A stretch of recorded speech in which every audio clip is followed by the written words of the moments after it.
Hello, everybody. Hi. I just wanted to welcome you all this evening. Christine Amisano, president of the Friends, and we are co-hosting this evening's presentation with the Bunker Hill Monument. Can you hear me? No, I couldn't see you. Oh, okay. With the Bunker Hill Monument Association, and I'm going to be introducing Annette Tecce, who's the president, in just a short minute.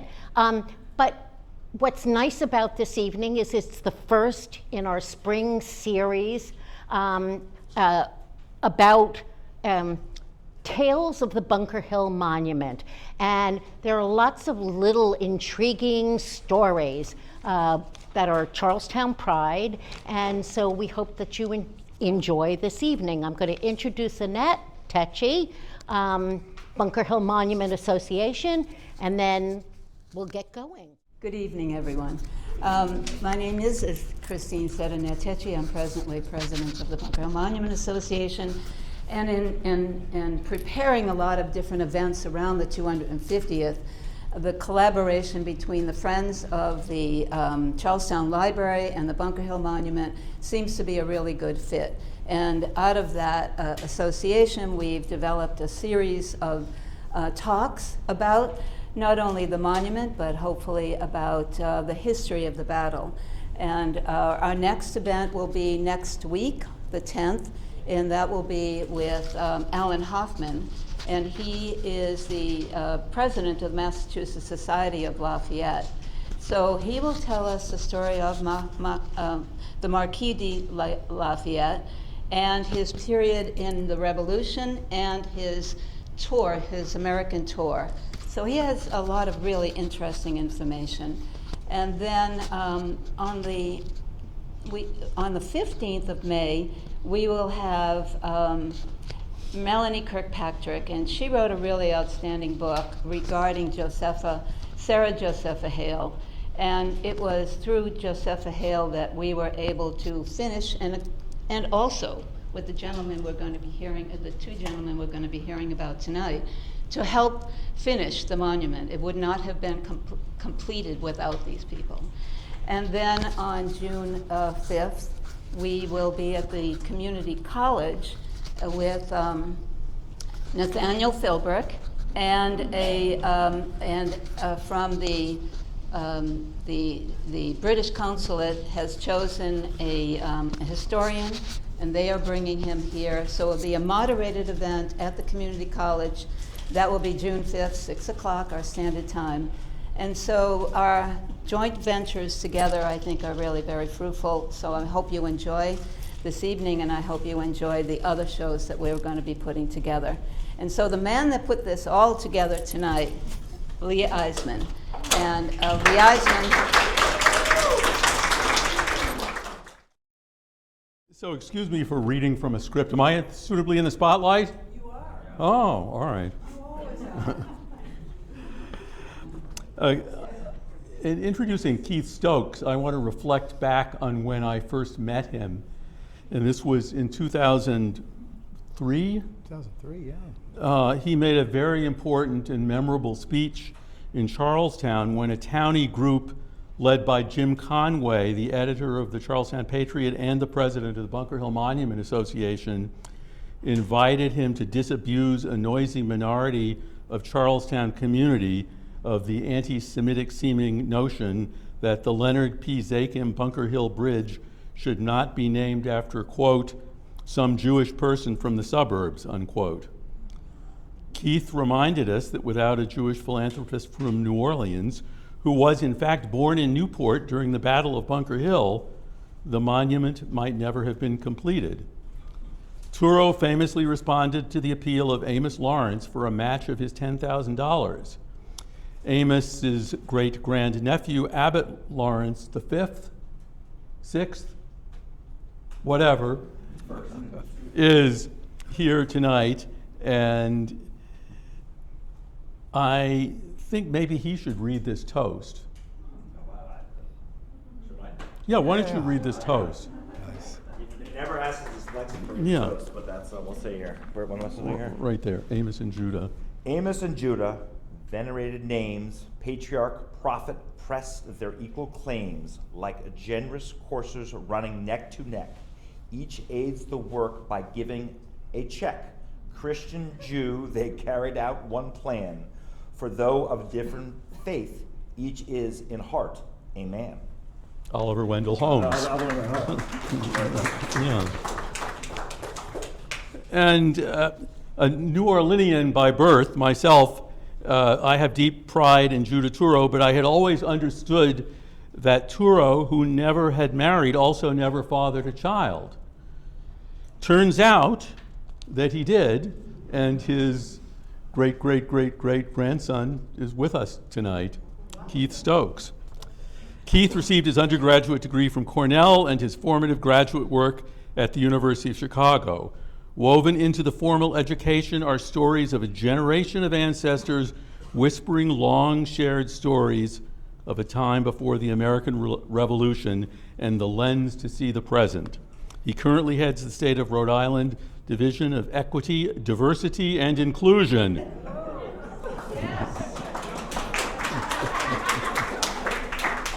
His heritage extends before the Republic and grounds his roots in the land of Rhode Island. From his father, the cerebral and equally physical baseball, and his mother, a grounding in history and a curiosity to learn more about his African, Jewish, and Caribbean family roots.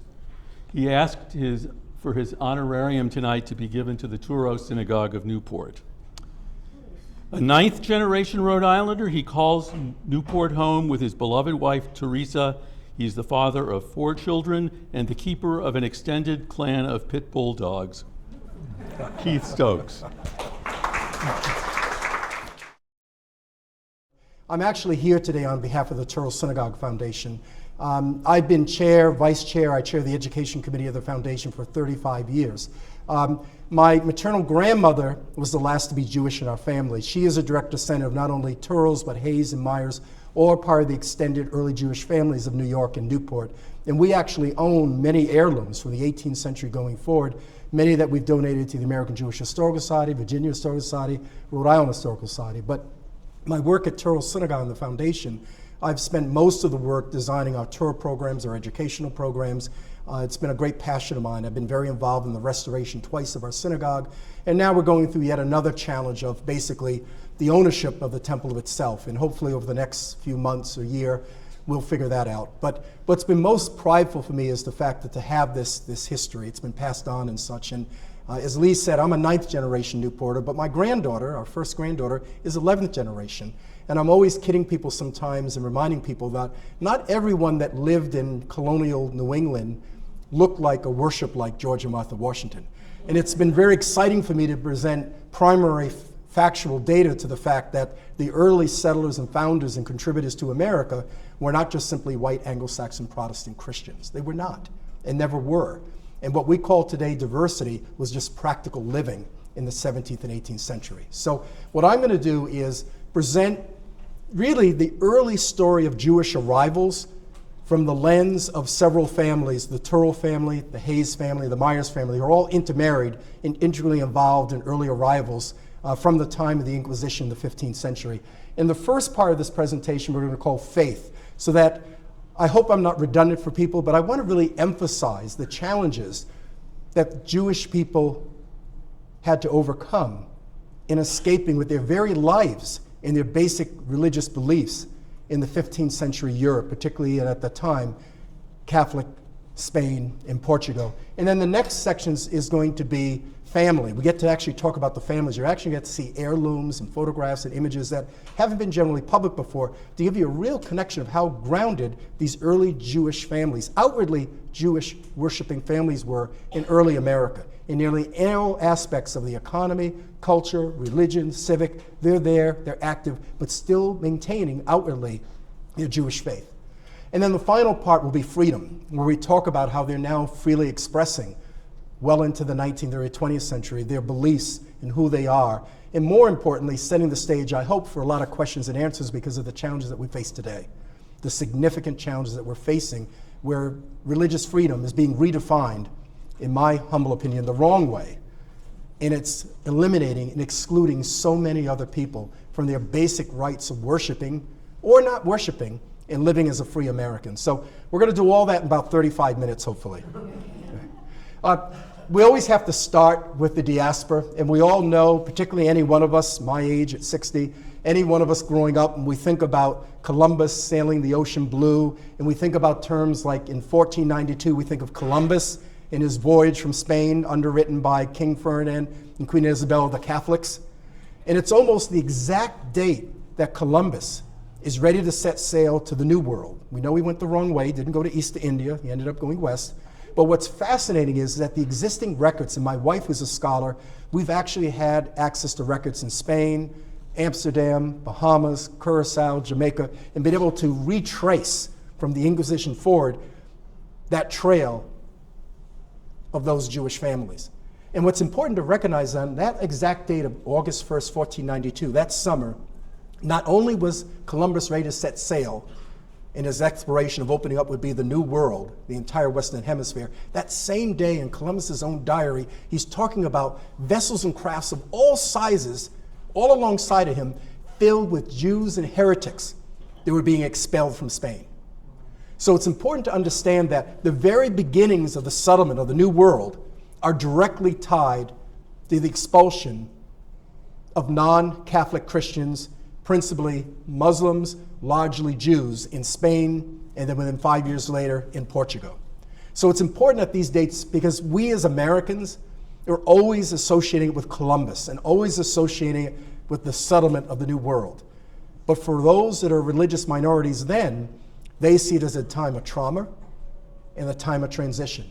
We also know that those Jews that would eventually arrive to the New World, those that follow the Spanish, the Portuguese, would convert, would force to convert, and were given names such as Marrano. I hate that name. Marrano interpretation is, my wife's from Guatemala and her grandparents from Spain. The interpretation of Marrano, on a light side, people will say lower form, lower being. But the real interpretation is, it's a pig. So I can't tell you how extraordinarily offensive to call a Jewish-faced person who's forced into hiding, to hide their religion, just simply to live a life, to stay alive. But they're called Marranos or conversos. So those Jews that converted would follow the Spanish and the Portuguese in this settlement in the New World. And you see them landing with the Spanish and Portuguese in Brazil, early Jamaica, early Bahamas, early Barbados, following the Spanish to early North America, Spain, landing in places like Florida, what later becomes Louisiana. But it's the Jews who follow the Dutch, the Jews that escape persecution and land in Amsterdam. It's the one place at the one time where the Dutch Republic really didn't allow religion to get in the way of prosperity. So Jews and their technology and their wealth were welcome to the Dutch Republic. So by the end of the 15th century, you have a cataclysmic circumstance of Jews being cast out of homelands that they'd lived for centuries on centuries on centuries. But now, those Jews who want to continue to openly practice their belief in God found the Dutch Republic, and you see them landing, literally, in Amsterdam by the beginning of the 16th century. So as the Dutch are now exploring the New World, it's those Jews who are openly and actively worshiping as Jews that are landing in new Dutch settlements where they're worshiping. I mean, think in terms of New York. What was New York before it was New York? It was New Amsterdam. It's a Dutch settlement.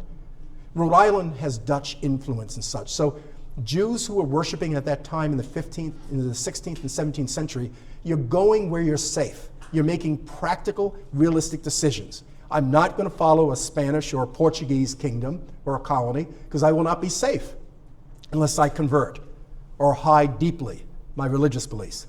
But if I follow Dutch settlement, I'm relatively safe. Unfortunately, Dutch settlements were conquered and replaced by Spanish and Portuguese, and when came with them, the Inquisition and the restrictions. But it's important to realize it's the Dutch connection, the Amsterdam connection. In fact, Judah Touro's father, Isaac Touro, and you'll see it in a few minutes, their families are landed initially in Amsterdam, but we also found, which was remarkable, they're actually raised originally in Galicia, Spain. There's actually a small town in Spain called Touro, T-O-U-R-O, and they're there.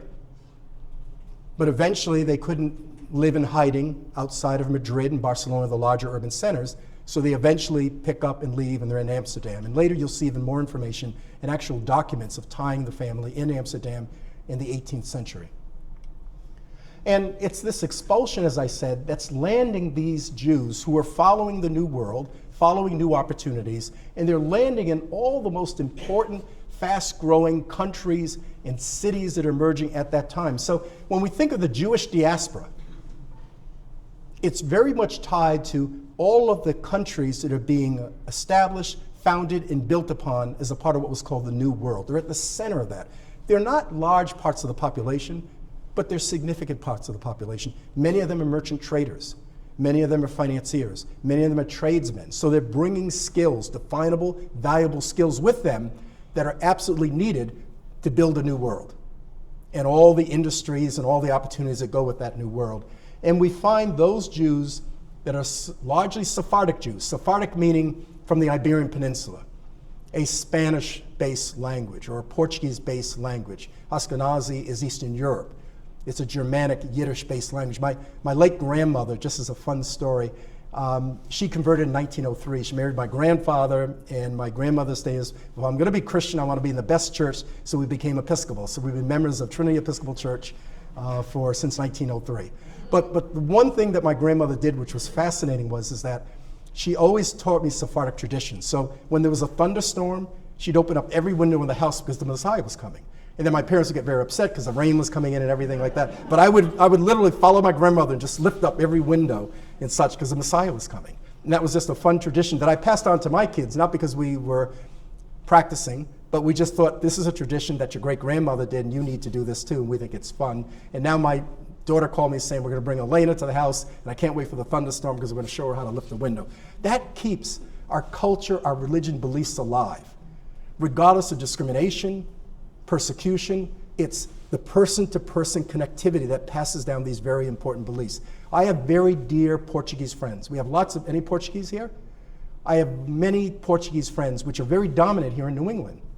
Many of them have told me stories of their tia, their aunts, or their grandmothers on Friday evenings would take out their rosary, light a candle, and pray to the rosary. And not even connect to the fact that that has very Jewish Sephardic traditions, which is very much embedded in the Portuguese and Spanish-speaking people. So today it's been exciting for me to expose this wonderful religion, history, and culture to so many people who had no idea that they've been touched by Judaism. But it does make sense when you think of so many Jews coming and being here very early and then marrying and intermarrying and doing all the things to grow and build within a community.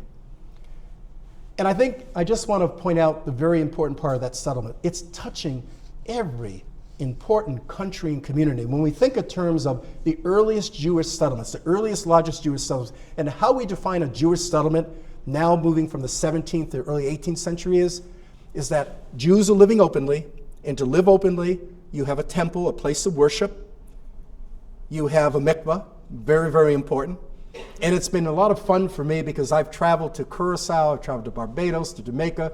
We've done archaeological digs, we found their burying grounds. We've actually found mikvahs in every place, which makes, again, perfect sense. You need a ritual bath, you need a place to cleanse yourself, and that's absolutely essential. So you almost always find the earliest Jewish settlements, when they're building their place of worship and their burying ground, they build it as close to fresh water, running water. So one of the secrets of archaeology and early Jewish settlements is look for the clear running water. And if you dig in or dig around or look at documents, you'll find Jewish activity there. Again, that's logical. So it's been exciting for me to travel to all these places and be able to interact and see very early substantial Jewish presence dating back to the very foundings of the Americas in the 17th and 18th century. And in each and one of these places, many of them still have remnants or actual physical spaces in place. In fact, in Newport, which I'm very proud of, Touro Synagogue in Newport, and later we'll talk about that, it's never been named after anyone. It's Congregation Jesuit Israel. But Touro Synagogue in Newport, which was completed on December 2nd, Hanukkah in 1763, is now the oldest existing Jewish house of worship in North America. Curaçao's a bit older, Barbados is a bit older, Jamaica, they have the remnants of what have been older. But what's most important is the physicality of Touro Synagogue Newport still stands, and it's still an active place of worship, which makes it so more remarkable. My work on the foundation side is the historic preservation, education, and interpretation. But the most important aspect of Touro Synagogue Newport is a live, active Orthodox congregation. And many of the assets within that building date back to the 18th century that are still preserved. Possibly one of the most important aspects of when Jews started to arrive, the two things that Jews would do in arrival is, one, if we could worship openly, we need a place of worship. And originally, you do it in persons' homes. Before you had enough of a minion, enough of a number of people who could raise money and contribute to build a fixed building, it was in private homes. And rabbis were literally traveling rabbis. You have rabbis that are traveling all over the world, and as settlements are starting to crop up in the New World, they're spending 4, 5, 6 months in these locations managing Jewish life and Jewish religion. But possibly the first structures that you see in place is, like today, eventually we all end lives. In the early years, it was much earlier because of lack of technology and medication and such. So death was a very real day-to-day facing fact in the 17th and 18th century. So having a burying ground, a consecrated burying ground for Jews, was absolutely essential. And what you begin to see is that these early settlements, many of them, Jamaica, Curacao, Barbados, still have intact 17th and 18th century burying grounds. In Newport, which is very important, we have today one of the oldest existing Jewish burying grounds, dating to 1677, still existing in Newport. It's not active, but still existing in Newport. And ironically, on Bellevue Avenue, where all the visitors and tourists go and drive by each day, and would have no connection to the fact that the early founders and contributors of Newport and the prosperity of Newport were early Jewish citizens. But what's most important is the first Jews that begin to arrive in places like New York and Newport, they're arriving via Curacao and Barbados. Why? Because they cease to become Dutch safe colonies. They are taken over by the Spanish and Portuguese, and as they arrive, they're bringing Spanish and Portuguese customs, laws, and requirements, including the Inquisition. So those Jews who wish to continue to freely worship as Jews leave Curacao to Barbados, and they're looking for that next best Dutch settlement. They almost get to Jamaica, but Jamaica is not ready yet, not there, but they hear about this place called New Amsterdam in the Americas, later to become New York. So a first group of Jews arrived in 1654, and they established and settled themselves in congregation today, Sharith Israel, in New York. They are the first Jewish permanent settlement in place of worship in America. 4 years later, the second group come up the street and land in Newport in 1658. And Newport becomes the second Jewish settlement and congregation. But it's our building that still exists. New York went through urban renewals, changes and such, and their buildings have changed several times. The Central Park West Temple is probably the fourth incarnation of the original building from Mill Street, but ours still stand. But what's most important is when the Jews arrived, particularly to Newport, their question was, we've been escaping inquisitions, looking over our shoulder. We've got to make sure as minority religious groups in a Christian colony, we heard this Roger Williams guy is okay, and he's talking about religious freedom, but we've heard that before, and we believe we're safe, and all of a sudden, we're looking over our shoulder, or we're running for the hills.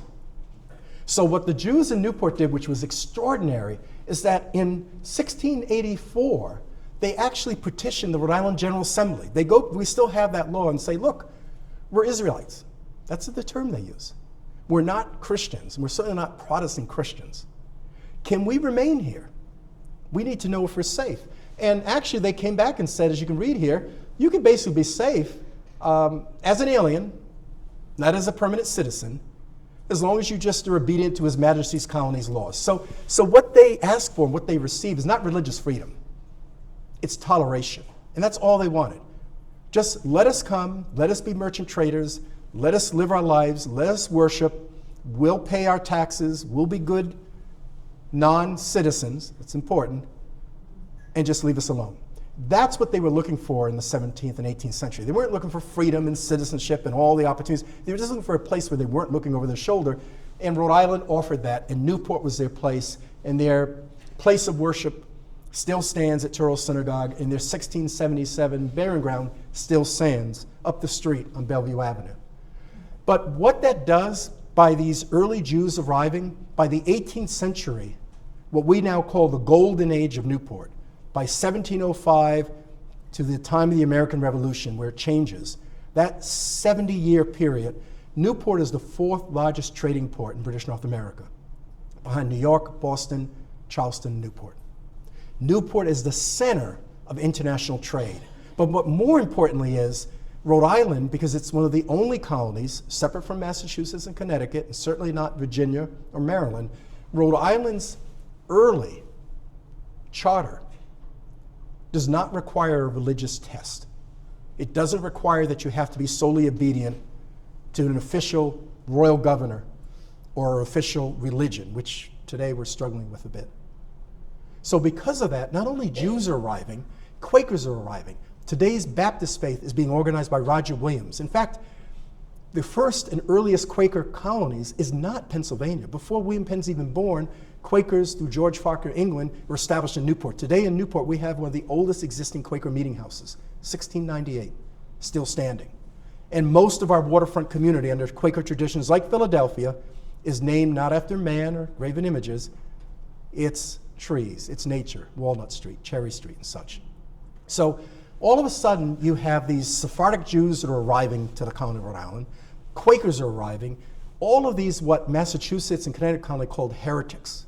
In fact, their nickname for Rhode Island at that time was Rogues Island.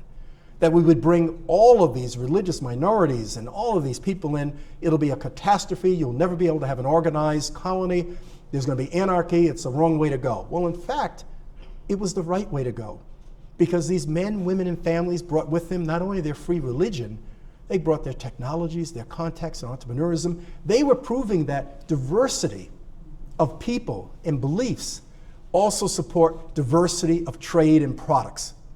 And as these Sephardic Jews arrive, they're arriving from Spain, Portugal. In fact, many of the Jews that are arriving in Newport are not Sephardic Jews now. They're coming from Germany, they're coming from England, Italy, they're Ashkenazi Jews, and they're bringing all their trade connections, their technology. Castilian soap is being made in Newport. Spermaceti whales and candle making is being made in Newport, all introduced by Portuguese and Spanish. You have a whole new level of financing coming in through Jews, through England, their connections.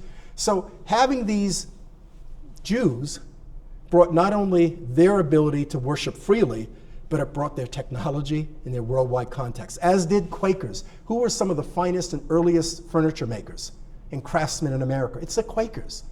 And you see that played out less in Boston, but more so in Newport and Philadelphia. So this was a case where this golden age is very centered on these early dissident, persecuted religious groups, particularly Jews and Quakers in early Newport. This is a painting that's taken from our town center, now called Washington Square. Most of these buildings still exist. The building in the center is our brick marketplace, which is a smaller version of Faneuil Hall. But most importantly, many of the homes that were there during the 18th century before the American Revolution are Jewish-owned households. Jewish merchant class are well-to-do, they're succeeding, they're contributors to all aspects. Three of the four top taxpayers in 1770 are Jewish merchants. So Jews are now contributing actively and successfully.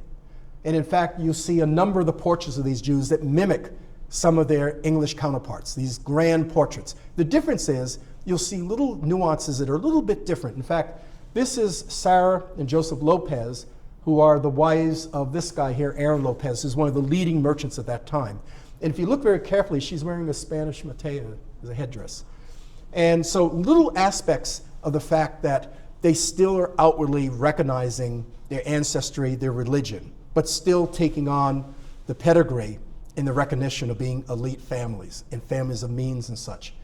As a part of this golden age, and this becomes ironic and troubling, Newport is at the center of the transatlantic slave trade. In fact, Newport is the most active slave trading center in the transatlantic trade than any city in British North America.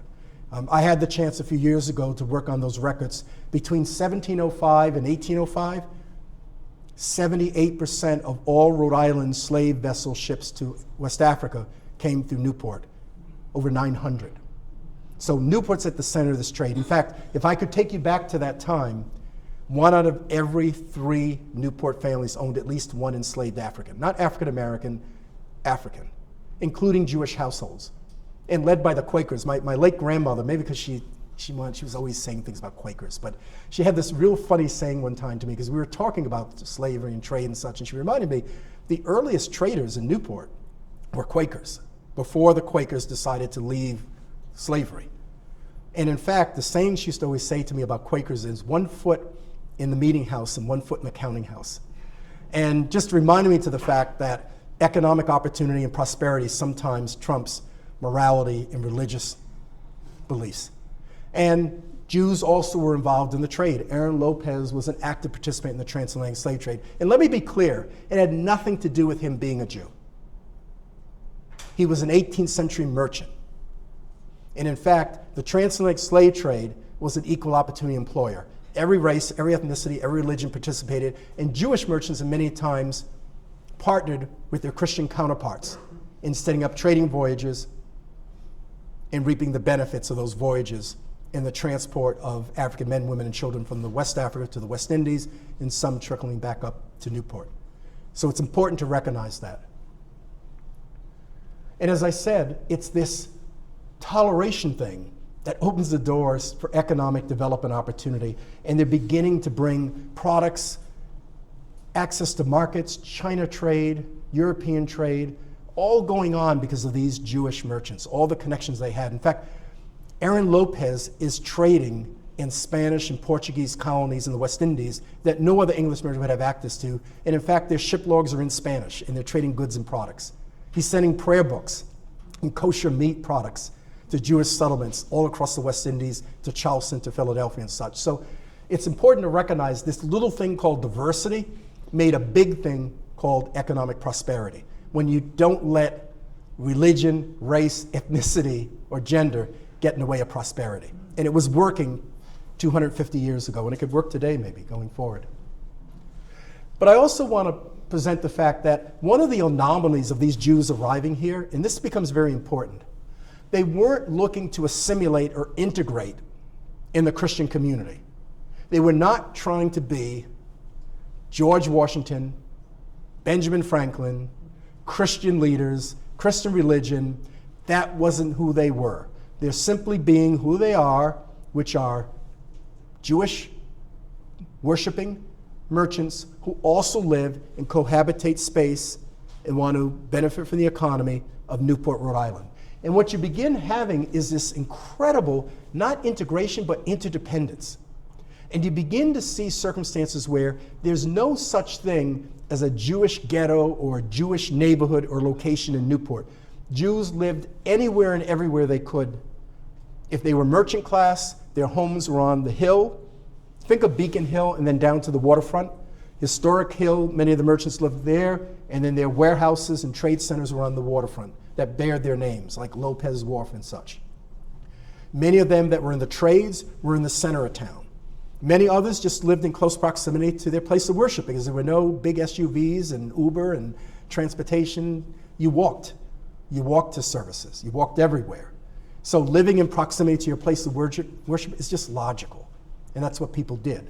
But what's most important is you begin to see this level of interrelationships between leading Christian clergy and some of the traveling rabbis that are now also arriving in Newport, particularly Rabbi Isaac Carrigal. Isaac Carrigal from Hebron is literally tasked to go and help organize all of the fledgling Jewish settlements in the New World. I mean, he is the wandering Jew, he's the wandering rabbi. He's in Curacao, he's in Barbados, he's in Jamaica, he's in New York, he's in Newport, he's in Philadelphia. He's going everywhere to help it. While he's in Newport, he marries a young Isaac Touro to his wife in the synagogue they had just completed. He becomes friends of Aaron Lopez, who helps to translate several of his sermons in Spanish, Hebrew, and English, and then has them printed, and then on his ship sends them out to the world market. But what's most important is, as Isaac Carrigal's there, he's interacting with Christian clergy, particularly two.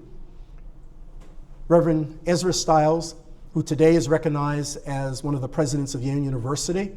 Before that, he was the reverend and pastor of the Second Congregational Church in Newport, and his counterpart, Samuel Hopkins, and this comes from our family collection. That's actually his installation sermon from 1771. He is the pastor of the First Congregational Church. And both Stiles and Hopkins are interacting with Carrigal. And then later, as Isaac Touro arrives to become the reader, and Stiles actually begins to learn Hebrew.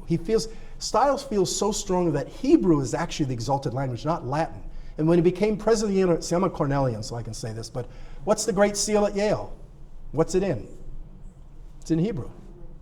He actually wanted the valedictorians to give their valedictorian speech in Hebrew and not Latin. They didn't go that far. But the point is that you're having these leading Christian clergy. And Samuel Hopkins goes on to become the first abolitionist in America and the first great leader of ending the slave trade in the community that he's amidst in. In fact, Samuel Hopkins at one point said to his over 400 members of his congregation, leave the trade and leave my congregation. They all got up and went to Stiles' church because they wanted to keep the trade and keep the money. But the important thing is these men are coming together and they're sharing their similarities and differences, but similarities in one God. And in fact, you actually have Stiles coming back and saying, I have a better grasp on our New Testament by actually talking to Old World Hebrews and how they define our Old Testament, the Hebrew Bible. So it's this fascinating time where people are living, working, worshiping side by side and interacting, but not letting religion get in the way of separating them. And that's why it was a golden age. That's why people prospered. And it's important to recognize, because I hinted on it before, but I want to be very clear. The Jews dating back to the 17th century that arrived in Newport were not looking for religious freedom. They just wanted a place where I didn't look over my shoulder. And they received that. But the Rhode Island Great Charter was very specific that you could only become a fully franchised citizen if you were a male, over 21, landowner, and a Protestant Christian. So, the golden age, as I said earlier, you have Jews who had arrived, they're making money, they're investing, they are taxpayers, they're employing people, and several of them, led by Aaron Lopez, tested around courts and said, can we now be citizens? What do we need to do more? And the response was, nope, our charter's clear. You're not a Protestant Christian. We can't help you. So there's this growing level of frustration, all built up to the American Revolution. There's this growing frustration of Jewish leadership, and not only Newport, but in New York and Boston, Philadelphia, where you have prominent Jewish leaders who are contributing to many of the aspects of their community. And now we're moving into American Revolutionary era and conflict with Great Britain. And what is that conflict with Great Britain? Taxation without representation. How dare you tax us without us being represented? The Jewish members saying, we get that. We know that. But what's most important is that it's by the end of the American Revolution, it is the Jewish communities of New York, Charleston, Philadelphia, and Newport all come together and agree that we're going to go to our new president and ask him with this new country, now this new United States. We're not colonies of England. We're not separate colonies. We are now part of the United States. We've got to be able to remove this religious test. Anyone who is a male and a property owner and a contributor should have a right to be a free citizen. And that is why on it's actually August 19th of 1790, George Washington is barnstorming. He's the new president. He brings his vice president, his cabinet, and he's barnstorming all around this new country to ratify the Constitution and the early amendments. And he's saying, he's a good politician. He's saying and doing anything he possibly could to get people to agree. And everyone in every community is welcoming him. And in Newport, the Christian clergy welcomes him. In Newport, the congregation at Jesuit Israel, their new synagogue, welcomes him. But they were supposed to do it in coordination with the other Jewish communities, and they did not. They jumped the gun. So they went to Washington directly. They crafted a letter directly to hand to him. This letter, which is famous today, to give to bigotry no sanction, persecution no assistance. Washington traveled with about a dozen secretaries and scribes. We do not believe George Washington responded personally on that letter. He signed it. That's all we wanted. He signed it. But what's most important is George Washington almost mimicked the letter from the Newport congregation and said, you're right. We should not have religious tests, and we should ensure that as we build our Constitution going forward. And it settles for early Jews and early America, that religious test, and it sets the stage for the Constitution through amendments to continue to include and represent and franchise all residents, regardless of initially religion, then later race, and then later gender. And hopefully today we learn those lessons and go back to those lessons. So that's the history. I did that a little longer, but I wanted you to know how deep it is and how important it is. But now I want to set the stage of the families. We're going to talk about the world of Judah Touro. Who was Judah Touro? Where was he born? What was his family like and such? And I think we know this story of Judah Touro to the fact that he's born as a first generation that is American born. His father, Isaac Touro, had arrived here very young at the age of 17. He had began his rabbinical studies in Amsterdam, and then he was in Jamaica and then back to Amsterdam. But he's brought to Newport as a very young man by the Jewish leaders, because this is someone that's going to stay with us for a long time. And as he grows, our congregation will grow. But what's more important is that Judah Touro's influence, his famous will, his philanthropy, didn't just start with him as a young man or an older man. It started with the life he lived in early Newport and the men and women that surrounded him and surrounded his families. This is actually a part of our family collection, and this comes from Judah Touro's cousin, Catherine Hayes' personal collection. We have probably 36 different silverware from the women at that time. Catherine Hayes, her sister Sloey Hayes, who gave it to my great-great-grandmother as a young girl, and we passed it on. And now we have these actually, they're back in our home, but they've been on loan to a number of organization institutions. And as I said, this is a really fun find for us. Isaac Touro, this is actually his 1751 bar mitzvah notice from a ledger from Amsterdam. And you can see it right there. De Abraham, that was his father. And one of the things we've been able to do working with scholars is we've actually traced the Touros to Galicia in the 15th century, and then forward, the family line is in Amsterdam, then Jamaica, where Isaac Touro eventually dies, and then Newport, and then back. So it's been very exciting now that so many more documents have been digitized now, and we have access to that can really formally, with primary evidence, trace the lines of these families and such. Isaac Touro, when he arrives in Newport, becomes the first Rita Hazan, not a full rabbi. He's young, but he's leading the congregation. He marries a young woman from the Hayes family, a prominent Jewish family, early contributors to Shreth Israel, New York, Judah Hayes, who also owns properties in Newport. And together, the Touro Hayes families become active contributors to both Touro Synagogue that bears the family name and to the early Newport community. And just to give you a quick kind of family tree, Isaac Touro's arriving.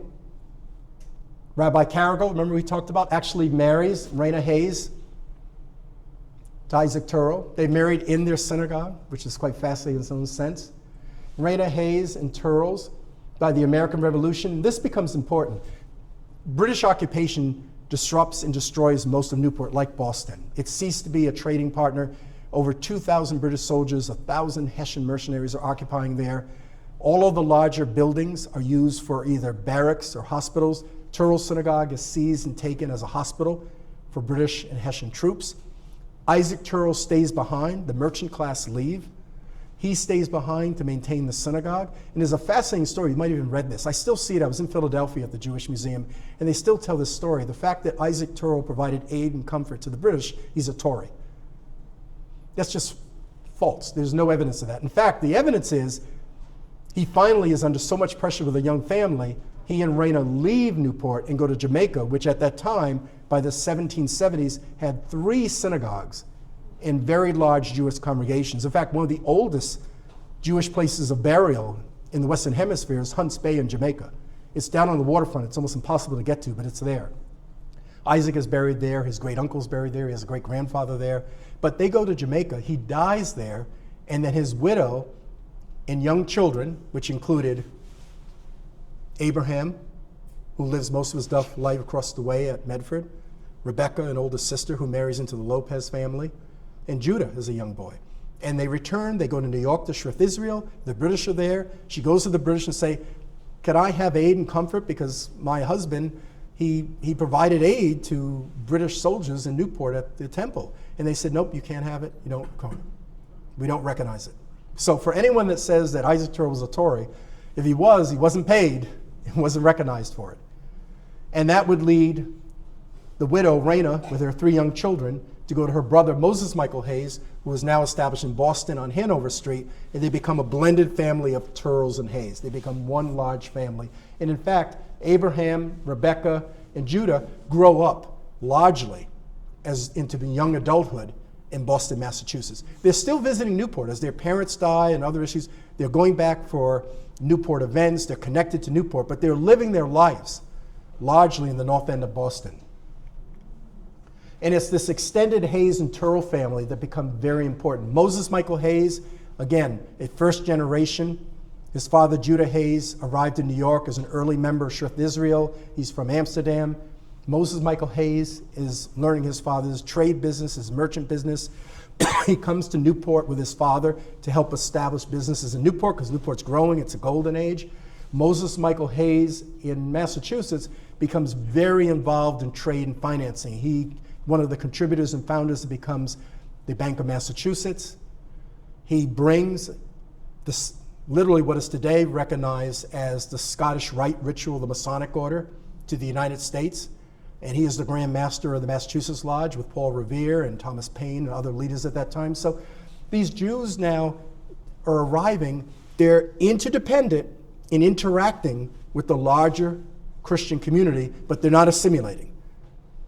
Moses Michael Hayes is still actively worshiping and living as a Jewish observant person and such, but they're all living together in this blended family and such. And in fact, our family has a number of Masonic, this comes from our family collection dating back to the late 18th and 19th century. I'm the first generation who was not a Mason, which I feel terrible about. And my Mason friends kid me about that all the time, but I'm just so busy and I don't have time to do anything. Possibly one of the most important Christian clergy interpretations of what life was like for Moses Michael Hayes and the Touro household in Boston at that time is a man named Reverend Samuel Joseph May. Now, you may not know him as well. He is a famous Unitarian abolitionist minister of his day, very prominent. I think more people know his niece, Louisa May Alcott, because she was kind of a good book, good writer. But in any case, young Joseph May, as a young boy, his parents were dear friends with the Hayes family in Boston. And as a child, he would actually stay for weeks and weeks at a time in that household with the family. And he actually writes in his journal how it impressed him as a young boy into the fact he used to like write in his journal things like, on Friday evenings, they would have prayer, they'd have a big feast, and at the end of the feast, they'd pick up all the food and have their servants take them out into the streets and hand it out to people. I could never understand that, whereas they should save that. He's trying to interpret certain customs and activities from the lens of an 8, 9, 10-year-old Christian boy. But he's so influenced by that, he himself becomes a minister and a clergy and a great equal opportunity and a great, really, defender of equal rights in early America. And in fact, our family owns several of his personal items and such. He talks in detail about what he calls Uncle and Aunt Hayes and the life he lived, and he became lifelong friends with Judah Touro, Abraham, and particularly their two cousins, Catherine and Slowey Hayes. They're very close friends throughout their lives. And what's fascinating about that is that there are incredible letters going between them as adults where they're talking about the time, the War of 1812, leading up to the Civil War era. They're talking about slavery. They're talking about all the social justice and issues of war and peace at that time as educated, contained people. And what's fascinating about that is that they are some of the most educated people of their day because they're always reading, they're always corresponding, they're always connecting with the world. Our family still owns in our library personal books from Catherine and Slowey Hayes and Abraham Touro and letters and such. I mean, they're reading Lord Byron. I mean, they're reading Shakespeare, which we still have. These are Jewish women in the early 19th century that are learned and educated and sharing that beliefs in the larger issues of that day, which to me, growing up, was really cool to have ancestors that were so connected like that. And early Judah Touro, and this is going to begin to kind of debunk some of the stories that come out of it, because one of the challenges with these early Jews who were successful is that the next generation of Jews that arrived were facing object discrimination. And the concern was that we've got to somehow find heroes out there. We've got to put red capes on Judah Touro's back and an S on his chest, or what they did, which was very disconcerting, is we have to play down his Jewishness. He's a good American, American, American, American. Everything he did in philanthropy, everything he did in being a great business person, because he was American. We just won't talk about, we'll whisper that Jewish thing. And that was done possibly for self-preservation. It was done for bigotry. But in any case, we have to debunk that. What we now know is that Judah Touro was being trained by his uncle Moses Mike Hayes to be a supercaro. They send him to France. That's why he learns French, and he speaks French fluently. When he returns, his uncle suggests to him, there's this new French outpost in Louisiana, and we would like to have business and opportunity there, and we think it would be perfect to have you come and set up business there and then reconnect that business to other Jewish merchants along the Atlantic coast. Because again, this is now in the turn of the 19th century. There's no such thing as Dun and Bradstreet. If you were doing business reporting and intelligence, you based upon people you knew, and preferably family. So for the Jewish community, if you were Jewish merchants and you were trading up and down the Atlantic seaboard, from Canada to now Louisiana, who would you trust? Who would you trade with? Fellow Jews, fellow family members, people you knew, people you could trust with your goods, your products, and your opportunity. So once Judah Touro arrived in Louisiana, he brought with him all these connections of the Jewish merchants of New York, Newport, Philadelphia, Charleston, Savannah, Mobile. They're all connected because they said, he's our agent. He is our agent in Louisiana, and I speak French fluently. He didn't go there because he was chased away or he couldn't marry his cousin or all those things that have been romanticized over the years in novels and books and such. He went there for business, and it made perfect sense. It was logical. And he would become very rich in a very short period of time in Louisiana because of those connections. Again, do you see the theme? You know, it's diversity of language, diversity of markets and contexts. You bring it with you, and all of a sudden, communities rise up. If everything is so singular in race, religion, and trade, it's really hard to grow and diversify. But when it's very diverse, there's options. And the Jewish community very much personified that at that time. So now we'll end with the freedom piece. And this becomes important because, again, what made Judah Touro the great philanthropist? And I apologize, I'm standing in front. I'm trying to stay in the light for Lee. But first of all, Judah Touro was not the first great philanthropist in his family. His sister Rebecca, his older brother Abraham, were much earlier than him and had that same sentiment. In fact, this comes from our family. We have several letters from Abraham Touro. He doesn't go to Louisiana. He ends up in Bedford across the street and becomes an active merchant along with his cousin Judah Hayes, Moses Michael Hayes' son, and they're involved in a variety of merchant trades and does quite well and such.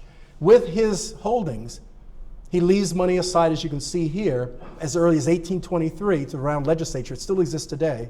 We use the interest to underwrite a rabbi fund so that he could provide a permanent fund to support a rabbi and Jewish life and Jewish religion in the place that he was born in Newport. He also provides money with the Hebrew burying ground that's kind of sitting there to build what is today the granite walls and facing that you see to this day. He also contributed money to the restoration of the roof of the synagogue, which was a wood roof and now a slate roof at that time. And then later, joined by his sister Rebecca Touro, they raised money to build a public walkway, today we call sidewalks, that would connect the synagogue to the Hebrew burying ground, because we're walking. That is why to this day, by the 1830s, Newport would call it Touro's Street, Touro's Synagogue. It was never named, should never be named. But as the community in recognizing the generous gifts that were initially given by Abraham and then later Rebecca Touro. And in fact, I would have to recognize that Rebecca Touro, in her effort, she actually came before the Round General Assembly and asked that they set up a preservation fund to preserve the synagogue. She is really one of the first preservationists in America. We would not have Touro Synagogue today, America's symbol for religious freedom, a national historic site and shrine, if it wasn't for Rebecca Touro. So when you think in terms of some of the earliest historic preservationists in America, it's a woman and it's a Jewish woman. And no one would know that. And I say that there. And in New Orleans, well before he writes his will, well before he dies, Judah Touro is always thinking about fairness and opportunity. He sets money aside, which exists to this day, the first public hospital that allowed free and enslaved, free access and service and use of that hospital. This is the 1830s. This is Louisiana that was one of the center of the Southern slave trading and slave owner centers. And slaves and free people of color had access, like white counterparts, to this infirmary, as they were called, hospital. And people didn't deny it because they had the best technology and the best program at that time. And when you get sick, you get less racist. You want to be cured. You could care less who's curing you. And Touro understood that. He also felt very strongly about immigrants should have access. So at the time, the Haitian Revolution, you see Haitians pouring over. You see other groups pouring there, and they're being restricted, they're being held in contempt. And Judah Touro saying, a person is sick, you serve that person. And I'm paying for it, so serve that person. I mean, it's a philosophy he had that came from his Jewish beliefs, his living in Newport and Boston and interacting with people who didn't necessarily look like him or worship like him, but believed that we all shared a single God.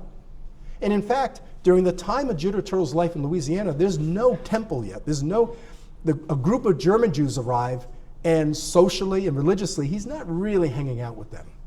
That's not what he's going to do. He's older, he's separate and apart, and these German Jews, they arrive, they're bringing this reform Judaism, a different type of Judaism, which he's not quite comfortable with, but he helps pay for their temple, as he's paying for other Christian churches at that time.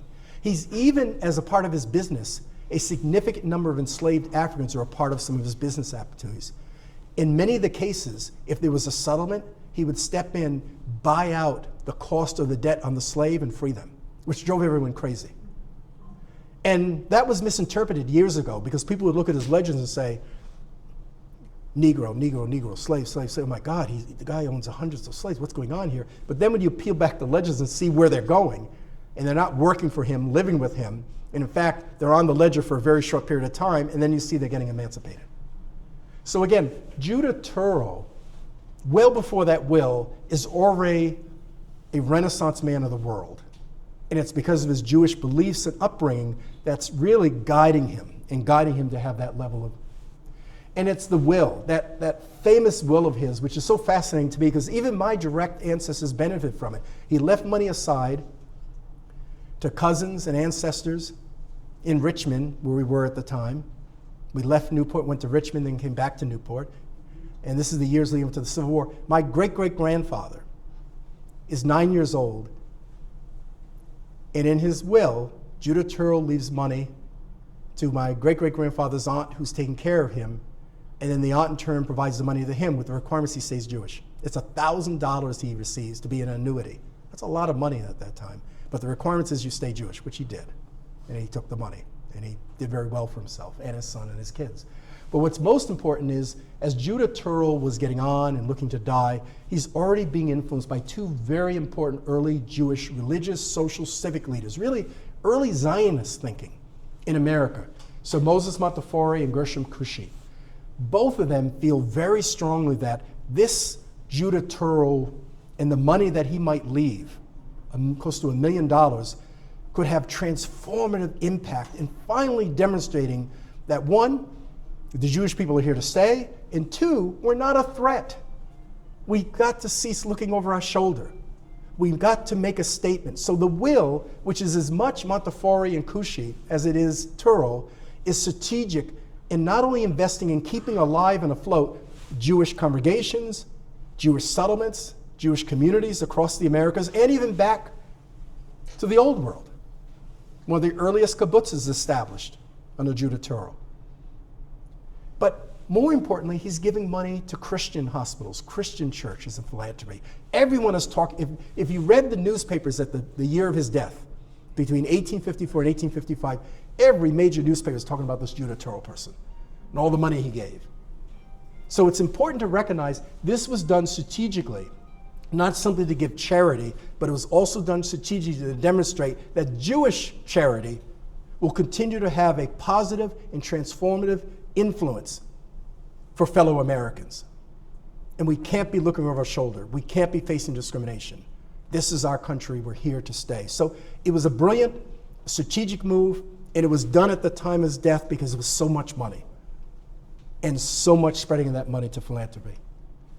And that leads us to why we're here today of Bunker Hill, which was done before that, but it was already going on. He was already doing these things. Judah Touro always wanted to connect himself to his American life, because that's what he was. He's an American.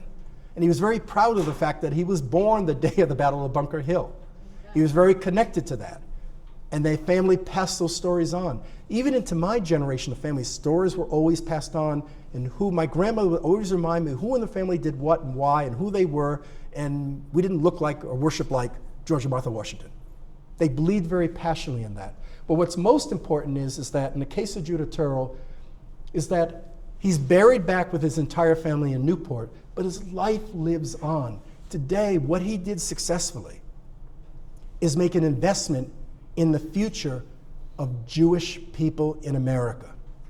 And today, what we take for granted, unfortunately, and I'm going to end here, is that what does this mean in history today? What does this story mean today? It's not only the faith and family and freedom of Touros and Hayes and those early Jews, but it gives us a sense of the fact that how so important it is to embrace diversity of religion, race, ethnicity. Because by doing that, by allowing every human being a right to life and liberty and freedom of worship or not, we all prosper.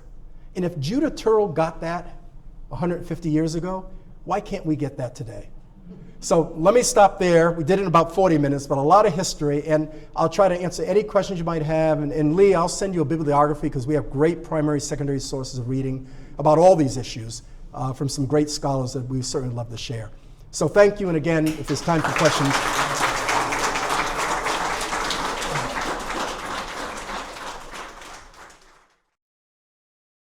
I look at it less in trying to compare it to present day value. I look at the value of what he did at that time. I mean, he literally saved congregations in Cincinnati. I mean, he saved them. They would not exist today if it wasn't for his infusion of capital and support at that time.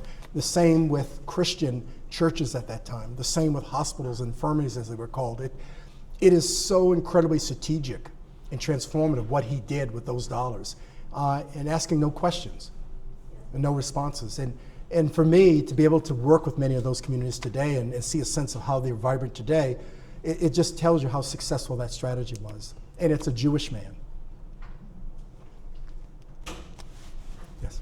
I haven't been to Newport in a while, but I've been to the synagogue a while ago and understand about the cemetery. But what about schools?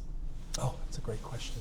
So were there schools separately, and were they funded by Jewish people, or how was But before the synagogue was built, you had religious services in private homes. You had educational and Hebrew services in private homes. In fact, if I could take you back to Newport at that time, Jacob Ruiz Rivera, who was the most wealthiest merchant from Seville, Spain, he's also the uncle of Aaron Lopez. His home sat on the waterfront, right where today we call, it's an area where it's Goat Island, and there's a bridge coming onto that island. There's a whole large Storo park there. His home, and we have some old photographs of what it was before it was taken down in the 1920s. It had 25 rooms in it, and he had his family of 6, and he also had his county house adjacent to it, and he had 11 enslaved Africans living in that home. But in the home and the county house, they're having religious services. They're having other types of events, Masonic events that are going on. They have Hebrew school services. The same with Aaron Lopez's home and several other homes. With the completion of the synagogue, when it was completed, it's just the synagogue. 5 years later, the suggestion is, can we add a school to it? And a Hebrew school was added to that. And then that became the Hebrew school for that time. But it's a short period of time because we're talking about 1763, and over the next 15 years, the American Revolution, British occupation, and everyone goes.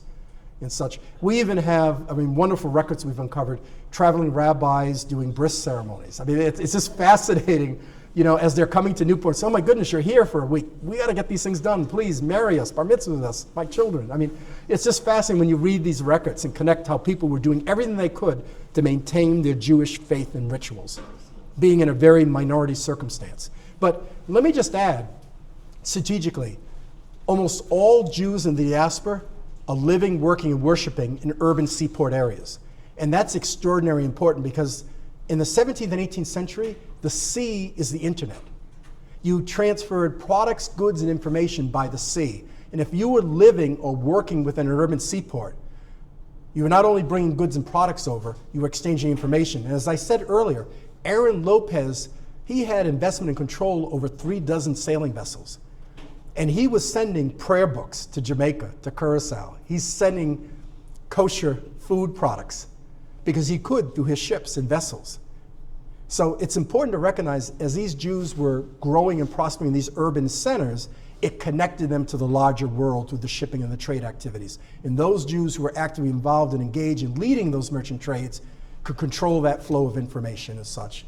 And again, you have to think logically. If I'm doing well in Newport, I stay in Newport. If Newport's getting a little more complicated because of either religion or politics or war, I'm going to go to Jamaica because there's 3 temples there and there's 1,000 of us there, and I'm going to be safe there. And if Jamaica gets a little bit complicated, let's see what's going on in Barbados, because we're getting information, and you send information ahead of you. What's it look like in Jamaica? Can I come? Can I worship? Can I contribute? So it's those urban seaports and their connectivity to information that's a large part of the success of Jewish growth and prosperity during that 17th, 18th, into the early 19th century. So it's a great question. What can you tell us about the woman who was your great-great-great-grandmother by Touro? Well, there's 2 stories there. We're related by 2. The first one, which is Judah Touro's nephew, who was Gustavus Adolphus Myers of Richmond. Gustavus Myers is probably the most prominent lawyer in antebellum Richmond at the time and family. His parents are cousins of Judah Touro. And what had happened is that when the Touro Hayes families are growing up by the end of the 18th century, Judah goes to New Orleans, Abraham and his cousin Judah Hayes go to Medford, and then the daughters, Judith and Sally, marry 2 brothers, Myers brothers in New York, and the 4 of them go to Richmond, Virginia, and become the establishment of the temple in Richmond. 2 younger sisters, Catherine Hayes and Slowey Hayes, follow them to Richmond, Virginia. Judith Myers, Moses Myers' wife, has a son, Gustavus Adolphus Myers, who becomes an attorney, a prominent contributor, a founder of the Masonic Order in Richmond. He's the early founder and participant of the synagogue there. During the Civil War, he is the General Counsel of Great Britain for the Confederacy, so I own lots of Confederate things. He's a host of Judah Benjamin, who comes on to become the Secretary of War. Judah Benjamin has no active participation in the Jewish community in Richmond during that time, none whatsoever. He has left Judaism, even though, ironically, and we own some of the diaries from some of the Confederates at that time, they're always criticizing Judah. They're blaming Judah Benjamin for the failure of the Confederacy. And they're blaming him because of being a Jew, which is fascinating. And even in my ancestor, Gustavus Myers, who's contributed to the Confederacy, he's general counsel, he's an attorney, they're calling him that old Jew. They're calling him not to be trustworthy and such. And it becomes a fascinating dynamics. But Gustavus Myers, with a free woman of color, who was a Powhatan at that time, had a child which was my great-great-grandfather. And under Virginia law, could not take his name. So instead, he's raised by the entire family. He's raised Jewish. He's a part of the family and such. He receives the wills and such. I have wonderful photographs of him and his family from that time, early drawings and portraits. But they're well kept living in that household and living within those families. They have access to education and training and such. The other side of the story, which is equally fascinating, is that Judah Touro had a personal relationship with a free woman of color named Ellen Wilson. Now, you have to go back to antebellum Louisiana at that time, where you have the enslaved class, which are Africans, and then later African Americans. And then you have this very unique Creole class, which are mixed black, white, French Creole, and these women are very exotic, very attractive. And what you begin to find is many men's of mean are taking on what are called plaisants, or concubines, or side women. And in fact, they actually have events and balls, and it's relatively allowed that men of means would have their wife and their family, and then have their beautiful Creole mistress. And Ellen Wilson, who had worked in the Judah Touro household, and they had a relationship, had 2 children. My great-great-grandmother, Narcissa, and then a son, Stephen. Both of them were immediately sent to Richmond, Virginia. Particularly as you can't be here. You're not going to be someone's possession. We're sending you to Richmond. You'll be raised by my cousins, Catherine and Slowey. It's a solid Jewish community because we don't have a solid Jewish community here, and you'll be prepared and taken care of. And then they arranged to marry my great-great-grandfather, mixed heritage, and my great-great-grandmother. So they're actually second cousins. But they're arranged to marriage because, again, you're a part of the family, we know you, we take care of you, and then everyone in the family in their wills, Catherine Hayes, Slowey Hayes, in their wills leave money for them, as long as they remain Jewish. which was fascinating in that sense. And we still have those wills. Those wills we had, we donated back. They're now at the Virginia Library. And we're actually working with PBS because they're doing a story on it, which is kind of fun about the life of early Jews in America. But I want to be clear, it's a complicated story because my great-great-grandparents grew up in privilege in a household where there were also enslaved African Americans. My great-great-grandmother, one of the possessions I still own, we very rarely put it out in exhibits because it's so complicated. An enslaved black woman that was in that household with my great-great-grandmother made from her clothing a slave doll. It's a 12-inch slave doll that's made from her clothing. And that was her play doll. And we still have it. And we wrestle all the time about putting it out in exhibit because it brings this complicated story of Jews in slavery and people of color in slavery. And we're not ready to get into these, particularly with social media the way it is, we're not ready to get into these very difficult, complicated discussions. And more importantly, as my kids have now said to me, we don't want to dishonor this valuable artifact and the memories of our family and such. So we have it. Someday we might put it out. I did test it on Facebook once, and it was pretty okay, but we're really not willing to make it available to a larger audience because it's so complicated in understanding this history. As I said earlier, the Jews that participated in slave ownership, slave trade, it had nothing to do with their Judaism. They were merchant traders and planting class. That's what they did. Just like the Quakers and the Episcopalians. And in fact, you should have me back because we do a whole lecture on early African Newport. Newport had the first African Free Society. And one of the first things they did in 1787, the Black Haired Side has that letter, 20% of the crew of slave voyages coming out of Newport are African. Why? Let's think logically. They could translate on the West African coast, and they are resilient to African fever and pestilence. So 20% of the crews acting as navigators, translators, and participating merchants are on slave voyages and enslaving fellow Africans from West Africa to the West Indies. So history's complicated. It's complicated today, right? But it'll always be complicated. But it's so important for us, the scholars, to get it right, to be factual, and to have primary documentation behind that, and then be careful in how we present that history in the proper context, in the proper environment, because the worst thing that could happen is people now are just weaponizing history for racist, anti-Semitic. I mean, they're doing it for their own purposes, and it's more now than ever that we're so concerned about the sweeping anti-intellectualism that's sweeping across the country. I mean, we're restricting libraries, museums, schools. I mean, we've got to be very careful because when we start to weaponize history, who are the people who get hit the most? Racial, religious, gender minorities. They're the ones that get hit the most. So we have some great stories to tell, and we have some great exhibits but we have to do it in a very managed way because of the times that we're currently living in. So thank you for that. Okay. How did Judith Touro and Amos Lawrence come to get the idea to give $10,000? He read about it. People were coming to Judith Touro. No, it's. I think I can speak up. I think so. Amos Lawrence, his father fought, under their neighbor William Prescott. One of my great grandfathers, one side anyway. But I read in a book, he said they were poor merchants and they were very successful, Lawrence Bass and stuff. And so he said, my brothers and I can all easily write a $10,000 check.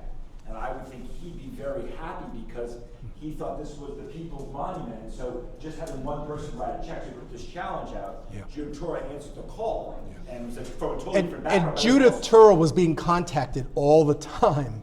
Yeah. Because before his will, he's contributing, he's giving money, he's in the front page of the Louisiana Picayune, he's in newspapers in Cincinnati. So people were aware of him and aware of his philanthropy and his patriotism. So it's not surprising that he'd be attracted to that. And his brother was doing that before at a much smaller level, but a much significant level. So again, think in terms of logicalness and connectivity. And also Judith Touro was a New Englander. He really was very rooted. Even my ancestors, Richmond was a stopgap because we had to get the heck out of Newport. And then the Civil War said, let's get out of Richmond. And my grandmother and great-grandparents, they are in by 1870, 1880, they're living in what is today we recognize as Harlem. Harlem was a Jewish community before what we know as Harlem in the Renaissance today. Wealthy Jews from the Southern class leaving the South are now landing in Williamsburg and Brooklyn and Harlem. And they're very prejudiced. My grandmother was very, I mean, my grandmother I loved dearly, but she'd tell me this story as a little child saying, I take carriage rides down to the Lower East Side and see Jewish people who are alien to me, living in tenements, speaking Yiddish. What's that? They're aliens and they're poor. I went to college. My sisters are going to college. My parents went to college. Who are these people? But that was her mindset then, from that perspective. And in fact, my grandmother's generation, by the turn of the 20th century, by 1898 and 1903, she and her 3 sisters all married Christian men, based on class and opportunity and such. So that's not to say that's good, bad, or indifferent. Again, we call it today creative survival. People making decisions based upon what was before them and the opportunities that would advance them going forward. Is there any correspondence between Touro and the Lawrences? I've never found one. I've been asked that for years, and I've never found. He destroyed, or he didn't. Montefiore and Cushy destroyed a lot of his documents at that time at his request, because again, he didn't want to become memorialized. He would not allow that. Louisiana wanted to put up a statue in New Orleans. Newport wanted to put up a statue in a park that bears his name. Cushy himself sent letters saying, please do not do that. He's giving because he's giving from that perspective. So if there were documents, they don't exist. And the fact that we have some, it's only because it went through private family collections.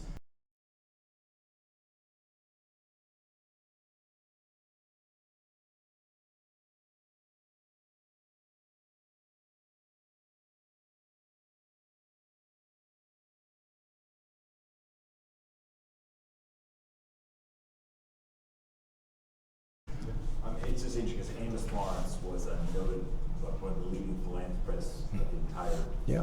And it's funny because John D. Rockefeller wrote them.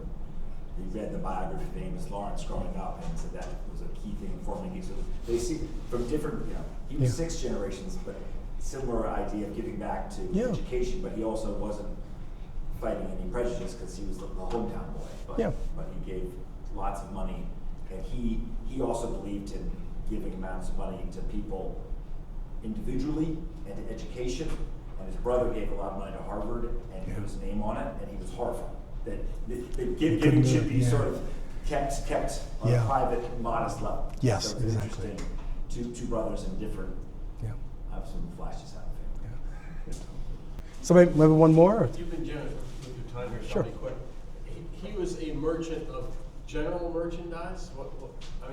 The amount of money this guy was making back then. Judah Touro he's a supercargo. He's bringing through any product or good that's in the demand at the market at that time. So, but again, his connections are across the Atlantic seaboard, and it's very tied to family members and other merchant class and bankers in New York, Boston particularly, Philadelphia. Those 3 places are driving. So like you think of Philadelphia, it's the Getz family.